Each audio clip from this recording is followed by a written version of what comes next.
At Christmas, my brother got the keys to a $1.2 million mansion. I got a $5 gift card. The room erupted in laughter, like it was some kind of joke. Only it wasn't. I walked out in silence, snow crunching beneath my boots, my chest burning with humiliation. My name is Lillian Hart, 27 years old. And if you think you know how this ends, stay tuned. Because what happens when the family that raised you treats you like an afterthought, then realizes that afterthought is holding the real power? I still remember that voicemail an hour later. Dad's voice was sharp, commanding, arrogant. "Return the house or we'll call the cops." The words replayed in my head over and over while I sat in my car outside their glittering home. Everyone inside was warm, drunk, celebrating his success. No one noticed me slip away. But the deed in my bag said something very different. The mansion they had just gifted my brother, the one they thought was his, legally had my name on it. Mine. They thought I'd stay quiet. They thought I'd stay small. Instead, I smiled in the dark, a smile so sharp it hurt my cheeks. If they wanted war, they were about to learn the difference between a spoiled son and a daughter who'd had enough. Because the mansion wasn't just a house. It was the beginning of a reckoning. And by the time Christmas lights came down, the golden child's crown would be nothing but ash. The next morning, my phone buzzed nonstop. Missed calls. Texts dripping with threats, then fake sweetness. "Lillian, let's talk this out. Return the deed before this gets ugly. You don't deserve that property anyway." I sat at my tiny kitchen table, the $5 gift card lying there like an insult carved in plastic. My brother's smug face flashed in my mind, the way he dangled those mansion keys like a trophy. The way Mom said he earned it. Earned it? He hadn't worked a day in his life. Every car, every vacation, every success, paid for by my parents' money, by their endless devotion to their golden boy. Me? I was the one working double shifts, scraping by, paying off student loans while they laughed about my little life. But this deed? This was no accident. 5 years earlier, I'd loaned Dad money when his business teetered on collapse. He never thanked me, never repaid me. I let it go until a lawyer friend whispered advice. Secure collateral. So I did. In silence. I made him sign. And he forgot. Until now. And suddenly, the tables had turned. By afternoon, Dad and Mom showed up at my apartment uninvited. Dad's fists pounded the door. "We can handle this quietly, Lil. Don't make a scene." I opened the door just enough to see their faces. Red, frantic, desperate. For once, they were the ones begging. I leaned against the frame, calm, steady. "I'm not giving it back. Not now, not ever." Mom gasped like I'd slapped her. Dad's jaw twitched. My brother hovered in the background, too cowardly to speak. For the first time in years, I wasn't the embarrassed one. They were. And it was only the beginning. By the third day, their tone had changed. The voicemails weren't threats anymore. They were pleas. "Sweetheart, your brother has a family. He needs stability. Think about how selfish this looks. You don't even know how to handle a place like that. Be reasonable. Sign it over. We'll make sure you're taken care of." Taken care of. Like a stray dog they'd toss scraps at. I drove to the mansion that afternoon. The air smelled of pine and cinnamon, the kind of staged luxury scent that made real life feel fake. A silver bow still hung across the garage. The driveway shimmered with imported stone. For a moment, standing there, I wanted to cry. Because this house wasn't just bricks. It was proof. Proof that after years of being laughed at, ignored, and dismissed, I had finally flipped the script. Inside, I walked room by room, gleaming hardwood floors, a chandelier dripping like stars, a balcony with ocean views. My heart didn't ache. It hardened. I sat at the mahogany desk in the study, pulled out the title deed, and whispered aloud. "My name is on it. Not his. Mine." That night, I called my lawyer. File the notice. Block any transfer attempts. And check for hidden liens. He chuckled. "You've been waiting for this, haven't you?" "Yes," I said. "For years." The next morning, the family group chat exploded. Screenshots flew in from relatives, friends, even Dad's business partners. Somehow, word had spread. Everyone now knew. The mansion wasn't gifted to the Golden Son. It was legally mine. The silence that followed from my parents was deafening. And then, at exactly 7:02 p.m., a text came in from my brother. 5 words. "You'll pay for this." But he didn't realize he was already paying. My brother's threat wasn't empty. It came with action. By sunrise, I got an email from the HOA. Unauthorized occupant reported. Ownership in dispute. Investigation underway. I smirked. Classic. He'd gone whining to the board, trying to paint me as some intruder in my own home. But by then, my lawyer had already filed the deed with the county clerk. Public record. Irrefutable. Still, I knew my brother.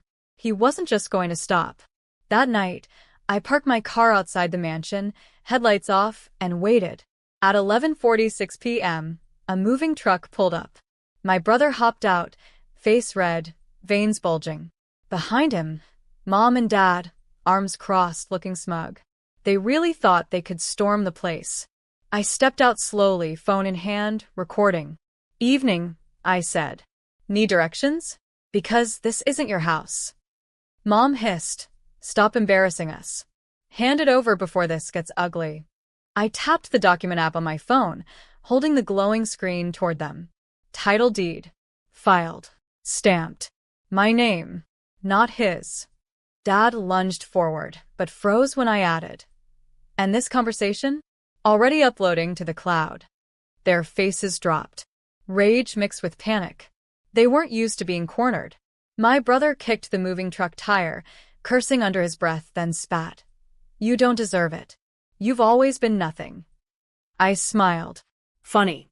Nothing usually doesn't own a $1.2 million mansion. For a moment, the silence was thick enough to choke on. Then Mom snapped, "Fine. Enjoy your precious house. But don't come crawling back when you're alone." They left in a storm of headlights and dust. But I knew it wasn't over. Because less than an hour later, an unknown number called.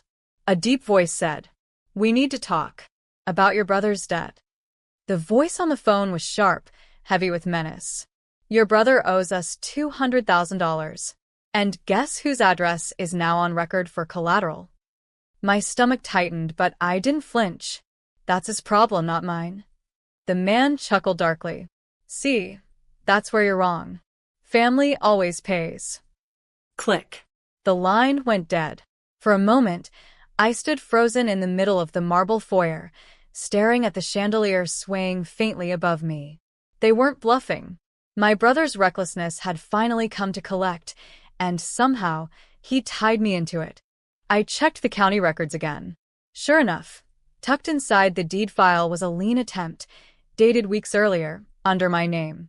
My brother had forged signatures. He'd been planning to pin this mansion as collateral before I even knew it was mine. The audacity almost made me laugh. Almost. Instead, I called my lawyer. Freeze everything. File a fraud alert.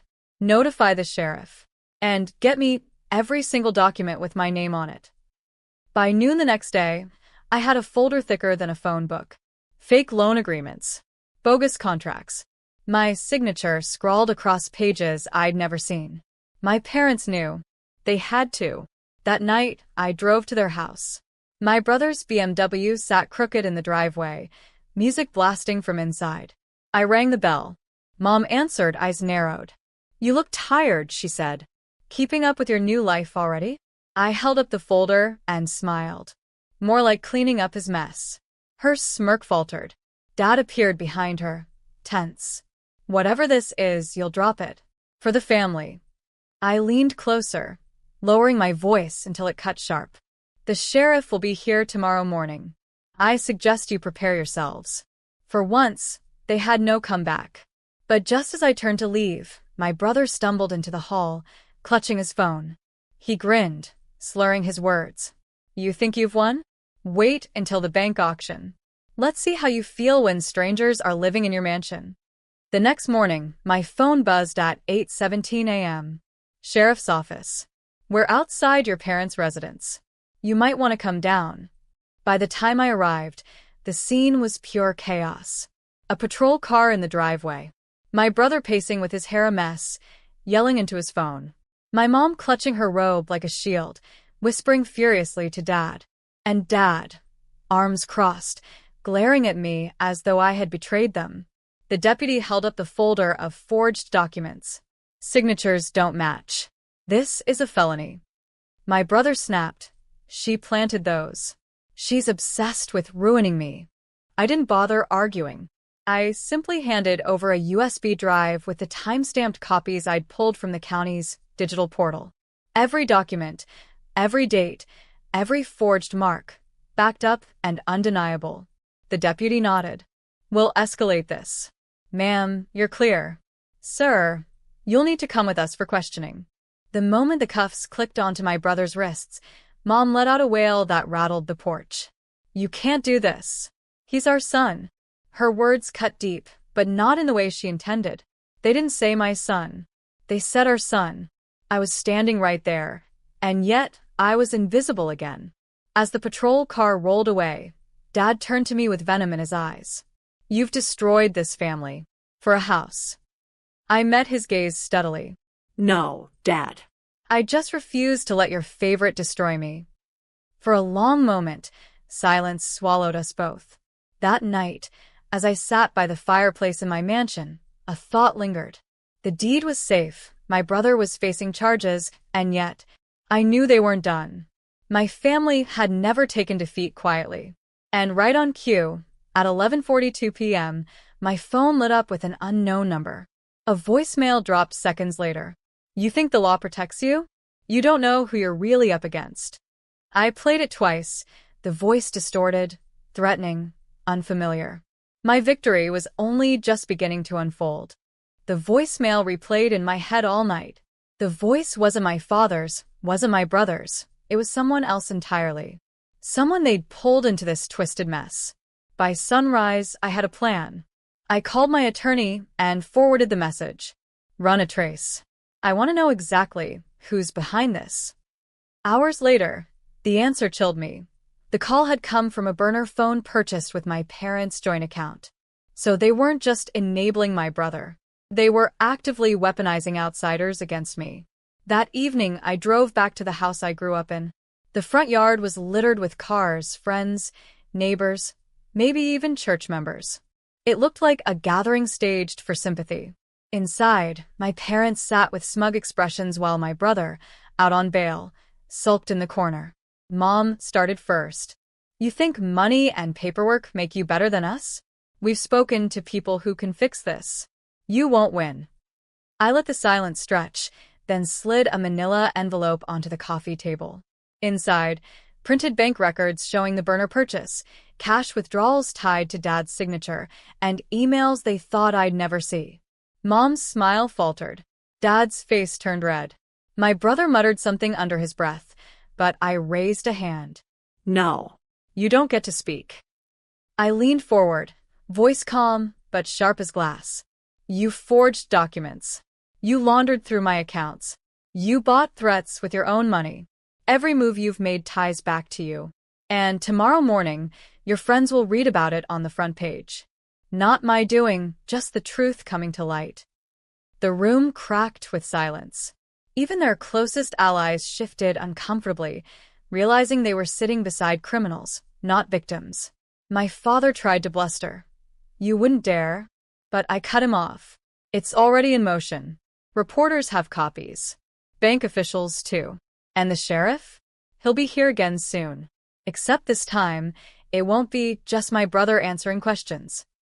My mother's hand trembled, clutching her wine glass until it nearly shattered. My brother cursed and stormed out. My father sank back, eyes burning but powerless. As I turned to leave, I said one last thing. You thought I was the weak one in this family. You thought I'd fold. But this house, this life, it's mine. And you'll never take it again. The front door closed behind me, but the weight of war still pressed on my chest. And then, at 2:03 a.m., an email arrived in my inbox. Subject line: Final offer. The sender: my mother. The subject line glowed on my screen. Final offer. For a moment, my hands hovered above the keyboard, my heart pounding. I clicked. Inside was a single line from my mother. Let's talk privately. We can make this right. No apologies. No remorse. Just negotiation like my dignity had a price tag. I didn't reply. Instead, I forwarded the email to my lawyer, CCNG the bank investigator, and the local reporter already circling the story. Then I closed my laptop and let silence be my answer. By noon, the fallout began. Headlines screamed about financial fraud, forged deeds, and family betrayal. Neighbors whispered. Friends vanished. My brother lost his job, his car repossessed, and every ounce of his golden boy shine. My parents' accounts froze, their circle of influence collapsing overnight. And me? I stood on the balcony of the mansion, the one they said wasn't mine, watching the ocean waves crash against the cliffs. For the first time, I felt something I hadn't in years. Peace. When Dad called, begging, I let it ring. When Mom left voicemails, sobbing about families sticking together, I deleted them all. When my brother showed up at the gates, demanding I fix it, the guards escorted him off the property without a word from me. I had spent years begging for scraps of love, for recognition, for fairness. But I wasn't begging anymore. I wasn't their embarrassment, their scapegoat, or their backup plan. I was free, and as the Christmas lights twinkled faintly on the eaves of my home, I whispered the only gift they had ever truly given me, the strength to cut them out, once and for all.